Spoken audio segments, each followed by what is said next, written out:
The Lagos State Taskforce has vowed to clamp down on commercial bus drivers disposed to parking illegally along the roads of the Lagos metropolis. The chairman of the agency, CSP Adetayo Akerele, actually declared the resolve to sanitize the roads of Lagos, warning perpetrators of illegal parking to desist. He also issued the warning on Friday during an enforcement for compliance exercise he led at the Adeniji Adele and joining routes to read the axis of traffic gridlocks and criminal activities caused by illegal operators of bus parks and bus stops along that axis. He says that the traffic phenomenon is not natural, stated that activities of commercial motor operators along the route had been going on for too long. Therefore, it was time to put an end to it. Sometimes when I see things like this happening in Rivers State, I just wish I could see a statement like this.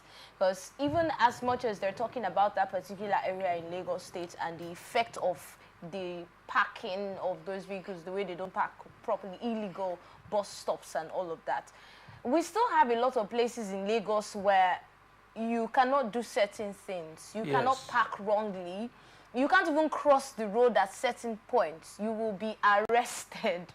There are certain things that you cannot do, even in Lagos, even though they have mentioned this. So sometimes when I see the illegal bus stops here, sometimes when a driver wants to stop for a passenger to alight, he'll stop at the middle of the road. Yes, that's exactly what we faced this morning as we are close to Brikwari.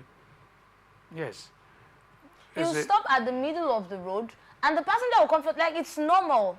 It's a normal. So why does it seem like nobody's saying anything about this big issue? Because this could cause a serious accident. No, fundamentally, you know, Nigeria is a developing nation. I don't know the speed with which how development is going. Ever since I was born, to know ABC, I was told we are developing. Good enough. But we have not paid serious attention to urban development. Okay. You know, everywhere. If you go to every populated city, Ibadan, Lagos, Port Harcourt, Kano, you face these problems. It's because we have not put the required infrastructure in place to ensure. How many state governors, as we speak now, close to our estate, some houses have been demolished. Now, close to our estate, there is a high tension there. Very terrible, but people are building under the high tension. But there's a specific number of meters you have to observe to be able to build your house. People are just not interested in abiding by the law. Are they even aware that that house so many of them are aware. Yes, some of them are aware that they are building their houses in very risky areas. But maybe because of the expediency of getting accommodation or lack of it, they have decided to do it. In most of our urban areas, when these politicians come in, especially by virtue of the Land Use Act of 1978 as amended, of course, the governor owns the land. So the governor uses any logic he fancies to begin to allocate land for projects and to individuals who are, you know, his political allies or loyalists. That is what happens. Now, with respect to our urban areas like Port Harcourt, Lagos, Ibadan, Abuja, and Kano, those are densely, and even Kaduna, densely populated. We expect some level of infrastructure, beginning with when they are constructing a road. How many cities in Port Harcourt, we used to have parks, you know, motor parks. I'm not talking of the one you would drive by this bus stops. I think during the time of Amechi, there were bus stops. But now I'm no longer seeing them. I'm not seeing them any longer. So at the point of constructing the road, we should be able to create that allowance and create bus stops. So from year to year, a vehicle can park and pick passengers. It is not like that. Look at the whole of this road. From the whole of from Ozoba to Adajoj. Did you see any bus stop? There's no bus stop. And that is why these unscrupulous drivers, some of them high on Igbo, high on tobacco or any other kai. They stop anyhow. They will stop anyhow, anywhere. Shout on people anyhow. It's becoming, as for Port Harcourt, it is becoming so lawless. I wish Governor Fubara should give some attention to it and ensure that, especially the Ministry of Works, in the course of constructing a road, should make provision for, see, in a place like Johannesburg, you cannot drive and park your car by the road. And if you want to take a taxi to, let's say, University of Wits or University of Johannesburg, there is no way you can stand by the roadside and take a taxi. Before you take a taxi, you will walk into a car park. And when you drop your taxi fare, as the bus is moving out, it is also paying a toll gate, a toll fee. That is the way it's as organized as that. That's even too far. In some parts of Nigeria, some states, we actually have that operational. Even some parts, some areas of River State here, there are some places where you have to go into the park before you can board a vehicle. And then in Lagos, like I said, yes, in fact, you cannot just, like we can stand and stop a vehicle on the road just like that. You can't do that in a lot of places in Lagos. You can't just stand and stop a vehicle. You have to walk down to where the bus stop is before you can find a vehicle to pick you up. But the way it is so rampant here, and it almost feels like everybody has gotten used to it, even you as a passenger, when you're stopped at the middle of the road, how are you comfortable to open the vehicle and calm down? And some people don't even, we've had various accidents happen like that, where people are not even attentive enough to what's going on the road. They just open the vehicle and calm down, and then there's an oncoming vehicle. Understand? So it is very risky for the driver, for the passenger, and all of that. And actually, a lot really needs to be done.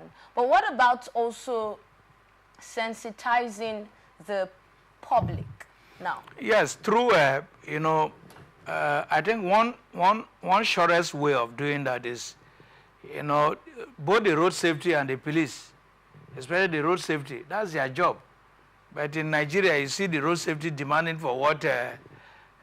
Demanding for human head from how do you mean now? You have to explain that. Human so head that in we don't pick your words. When they stop a vehicle, because they have ulterior motive of stopping that vehicle. Because what I see here all the time, especially this Obrikwere area, any clean vehicle where you see a young man driving, with who is neatly dressed, who is maybe below 35 or so, they regard that person as a Yahoo person. Park your car. The next thing is, are you not a Yahoo? I mean, so that is what is happening in our society. So much as we are talking about providing bus stops and expanding the available car parks and so on, we need to also sensitize the public. Especially today. Okay, sorry to cut you there now. You talked about the road safety. Yes. Stopping these vehicles. Not because they want to check anything in particular. Initially, when the road safety came up, yes, I think I at a point I vouched for it. I said the road safety is the only body that does where the officers don't go near bribe. But for instance, I've seen where somebody will be stopped about waiting day. I have experienced it. In fact, your people are here. They are not checking anything. Some of our boys or some of our guys are now used to it. Because I saw one the other day. They stopped him. His vehicle was with a girl, and then he just comfortably walked into. They took him into their bus, and he just comfortably walked in like he's used to it. Like this has been happening to him, and it's just very sad. You just saw that. Don't worry, I'm coming.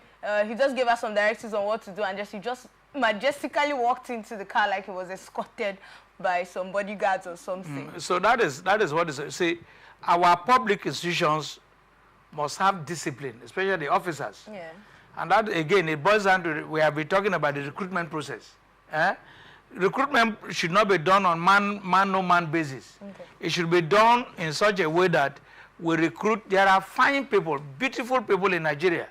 There are young men with morals, with character, and with poise, with courage to be able to, enforce the law. You don't think the system sometimes changes the system? Yeah, yes. When they come into such a system, I think that was 2014. I was coming from Yanagua, and I was stopped at a checking point. And when they checked and everything was okay, the young policeman said, "Okay, go." The older policeman said, "Why are you asking him to go? Let him pay money." Wow. The young man said, "But okay, there's nothing wrong with this man. He has all the particulars." So I know that by the end of that day, it is either the big man, the older, the most senior police officer will report him or penalize him. So that next time it does not bring him to the road again. And that's the system changing him because he will learn. Yes. Now, be more quiet now the system will now turn him into a morally correct person to a moral deviant, where you receive money from pedestrians, from taxi cabs, and there is a particular big bag. So in some cases, waterproof bag where they keep the money. You have seen that. Yes, we have seen that very often. John, no, we have seen that now. We have seen that. I've been on the road. I've been around for some time, long before you were. Of course, obviously, the camera has already said that. So the point is, the system has a corrupting influence on even the finest people. But if you are a man of conscience, I know it's very difficult. If you are somebody who insists on what is right to do, although the system will do battle with you, so many people are doing battle with us for speaking the truth. Yes, it did not start today. I can imagine. So many battles we are fighting. Some of them are battles we never bargained for. But because you are speaking the truth, you are now seen as an enemy. But ultimately, the truth will prevail. But so much sacrifice you are going to make. Sometimes you will even be close to the grave before you are vindicated. All right, Dr. John, let's go back to the sensitizing the public you were talking about now before. Cutting jingles and road shows can also be done. Get pamphleteering, do some use pamphlets to sensitize the people. Though that's not very effective. It's only effective in the urban areas where people know how to read and write. But radio jingles with special English, especially, not with grammar, with special English. Oh boy, why they throw away that dirty for road now? When Donald Duke, for instance, was governor of Cross River State, oh boy, for you to drop, some people very carelessly, after drinking a sachet of water, they throw the sachet. Okada people will pursue you until they will get you, bring you back to pick that up. Sure. That was the discipline at that time, not anymore. And that was why during that period when Donald Duke was president, governor of Cross River State, Calabar was the cleanest city then. I've not visited that of recent now, but I think that glory might have gone with the man. So whatever happens in any government depends on the personal idiosyncrasies of the person. If a VC is good, it means he's a good man, not because the system turned into be a good man. If a headmaster is good, it's because the headmaster is a man of conscience who can differentiate between right and wrong. It's not as if it is the system that is making him to be good. If you have a president who is good, he's naturally a good person. Even if the institutions are rotten, he will come in and begin to repair them. And you will also see that these institutions are being repaired. Would there be a need to put up another agency especially for this? No, we have multiplicity of agencies. We have even I've lost count of agencies that are responsible for. The police is there. In some cases, vigilante groups are there. In the River State, OSPAC is there. So many park vigilante and so on. The road safety, so you don't even know. Their uniforms are so their variety, so multicolor uniform. So we don't need new agencies at all. We need the agencies that are there are enough to get the job done. But looking at the measures that the Lagos State government is actually putting in place now to crack down the illegal bus. Lagos is a special place. You know that is about 75% of all the industries in Nigeria are in Lagos. Foreign direct investment flows into Lagos. Ordinarily, Port Harcourt should also benefit from that. But we know the policy flip-flop that has occurred. But with a good leader here and a good leader at the center, there can be partnership to revive Port Harcourt. Port Harcourt used to be, see, when we left secondary school and came to Port Harcourt, you could walk from education to town in the night, 1 o'clock. No policeman will stop you. Everywhere there was light. That was when we knew Port Harcourt as Garden City. You people are too young to know that. At least I. Sometimes I also had to bring that up. Sometimes, you know, and sometimes I tell people that yes, people are suffering, but even myself, before I graduated, I received bursary, not only from my state government, I received bursary from my student, from my local government chairman too. Have they stopped paying bursary now? Bursary, I don't know what your governors will do, but I think in Rivers State, they want to begin to pay bursary. That's a good initiative. In Bayelsa, we have a scheme called the Higher Education Loan Scheme, where, you know, that one is better than, some is better than bursary, because if you have accommodation issues, they will come in, pay your school fees and pay your accommodation.